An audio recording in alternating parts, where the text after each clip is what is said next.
Haven't y'all tried miracle food yet? Miracle food. Mega food. Miracle foods. Miracle food. Miracle food. Miracle food. Miracle food. Miracle food. Please support your Black businesses and support your health. This is a tool to genuinely heal people. It's through the roof. I feel like I'm low-key levitating in this bitch. This should be in your cabinets. The world that my little bro, you know, he could do it. You know what I mean? They didn't think we could do it. You know, we showed them we could do it. You know, and that's just, you know, it's still going. So, you know, it's just sad. Like I went to BET and I know bro was supposed to be there, you know. Yeah. And that's what hurt me. And I know bro was supposed to be here with us. You know Non-disclosure agreements, the agreements.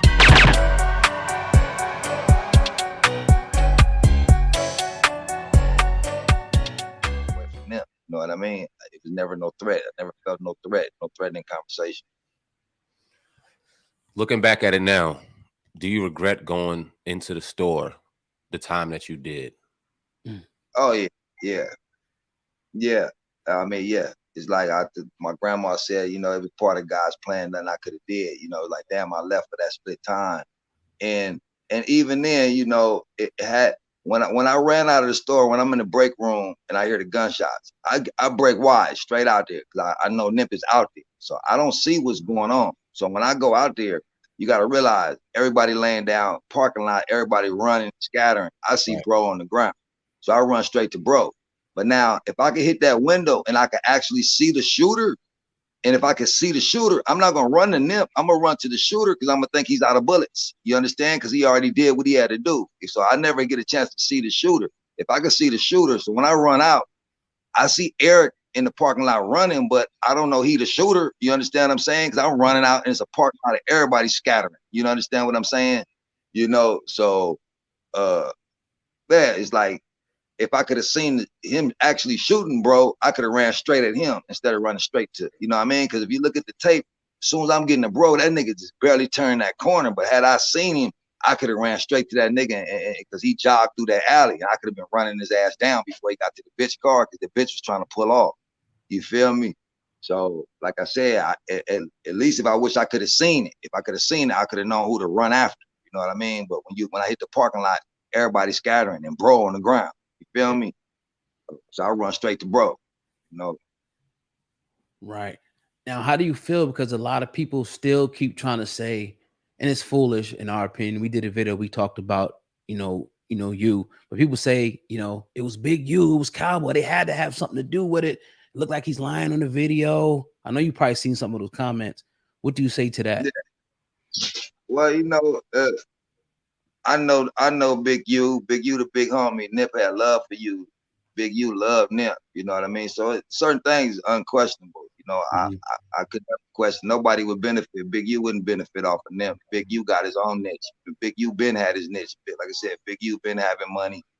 Big U was the plug. Big U was plugging us. You know what I mean? Big U was the man with all the connects. You know what I mean? He was the ones to connect to Steve LaBelle, to connect to all these different artists. It connects to Snoop and it connects. You know what I mean? So Big U never necessarily needed us, for nothing. You know what I mean? He was good where he was at, So It wasn't no benefit thing. They had a falling out over business. They squabbled up and they was the best of friends after that. You know what I mean? Because Nip stood on this grown man shit, Talk about, did you have a conversation with Black Sam? There were videos going around of him giving Nip chest palpitations, waiting for the ambulance. So obviously he was there. Did you guys cross paths to say anything that day? And if so, what was your discussion like? If you can share it. Well, it really wasn't a discussion. When he, when he pulled up, I was praying for Nip, and I was holding the bullet hole. I was covering. He had a bullet hole. I was covering 2 holes, and talking and praying to him. Then Sam pulled up, jump out. He got there pretty fast, jumped out, and started doing CPR. But at the time, Nip was still breathing, though. Nip was still breathing, but he was still, keeping him going and talking to him and just doing the count till the ambulance came. It really wasn't a conversation. I know he had threw me the keys, the Nip truck, and I threw the keys to the bodyguard, and they all smashed out to the hospital. And I took care of the perimeter the store. You know what I mean? It's what it is.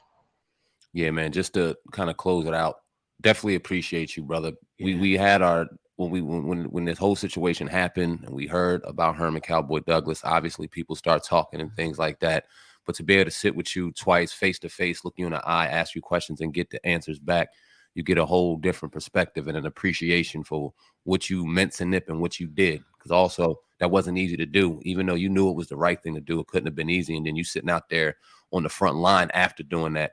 Man, just commend you dearly for the work that you did for Nip, the work that you continue to do, brother. And we definitely appreciate you, man, for sure.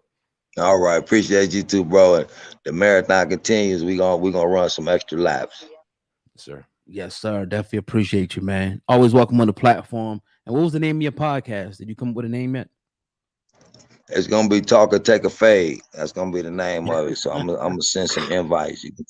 You can talk about it, or you can take a fade, or we could take a fade and talk about it, or you can just pull up and just take the fade. Either way it go. If you want to just talk about it, we just pull up and talk like grown men. If you got an issue with me, let's talk about it. You know, if you feel that strongly about it, we go in the back, put the gloves on, take the fade. But you know, we can keep it fair. You know what I mean? Just keep my name out your mouth. If you're talking about me, talking this shit, just come talk about it. Come talk about it, or keep my name out your mouth. You know, or take the fade. You know, I don't like talking. You know, I've been doing too much talking. When this shit is over, you know, I could shut down Facebooks, Instagrams, and all that shit. It's no big deal. I never looking for the limelight. You know, I was cool with Nip going around the world. I was cool in the background. You know, I put my cowboy hat on. Nobody knew who I was. You know what I mean? I could just go anywhere. You know, I wasn't in it for all this. You know what I mean?